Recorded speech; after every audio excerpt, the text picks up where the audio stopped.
बिस्मिल्लाहिर्रहमानिर्रहीम। जब हम प्रोपगेशन ऑफ लाइट की ऑप्टिकल मीडियम के अंदर बात करते हैं तो प्रोपगेशन ऑफ लाइट दो पैरामीटर्स पे डिपेंड कर रही होती है, एक रिफ्रैक्टिव इंडेक्स पे और दूसरा एब्जॉर्प्शन कोफिशिएंट के ऊपर। जब हम क्लासिकल मॉडल देखते हैं लाइट प्रोपगेशन का, तो ये जो मॉडल है ये 19वीं सेंचुरी के एंड पे दिया गया था, जब मैक्सवेल ने अपनी इलेक्ट्रोमैग्नेटिक वेव फंक्शन की थ्योरी दी थी। इस मॉडल के मुताबिक किसी भी मीडियम्स के अंदर डिफरेंट टाइप का ऑसिलेटर पाए जाते हैं जिनकी अपनी एक डिफरेंट फ्रीक्वेंसी होती है।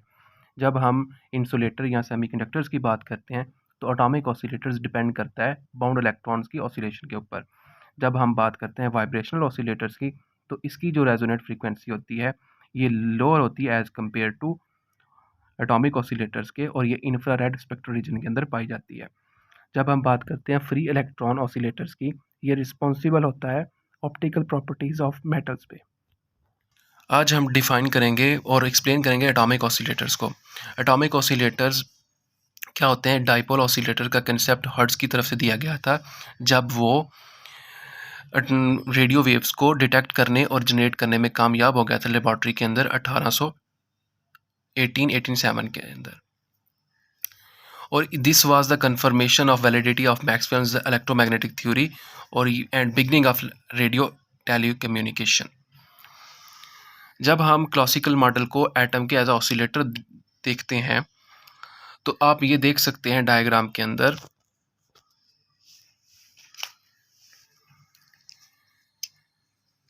कि ये जो ओपन सर्कल है ये ओपन सर्कल इलेक्ट्रॉन्स को जाहिर कर रहा है, black circle nucleus of atoms को जाहिर कर रहा है।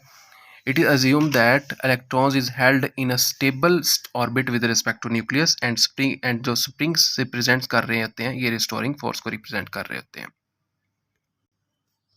ये जो स्प्रिंग हैं ये रिस्टोरिंग फोर्स को रिप्रेजेंट कर रहे हैं, ये न्यूक्लियस ऑफ एटम और ये इलेक्ट्रॉन्स को रिप्रेजेंट कर रहा है।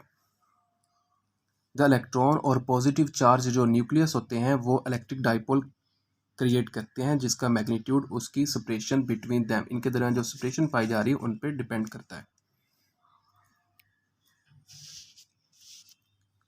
दो जो कोई भी नेचुरल रेजोनेंट फ्रीक्वेंसी है किसी भी एटॉमिक डाइपोल्स की, वो डिपेंड करती है दो फैक्टर्स के ऊपर, एक उसका मास और उसका मैग्नीट्यूड ऑफ रिस्टोरिंग फोर्स।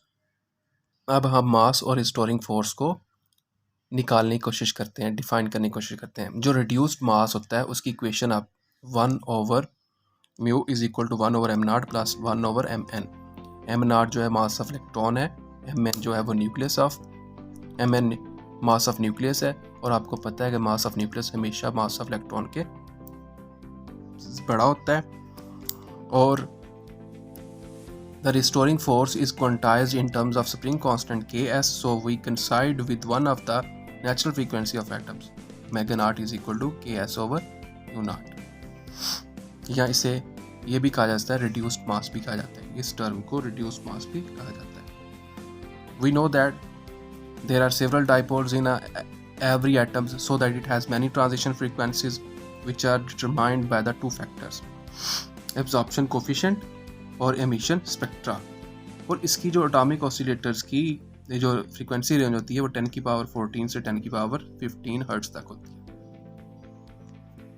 जब हम एटॉमिक डाइपोल और एमिशन स्पेक्ट्रा कनेक्शन की बात करते हैं तो let us consider an electric dipole consists of positive charge at position r plus and negative charge at position r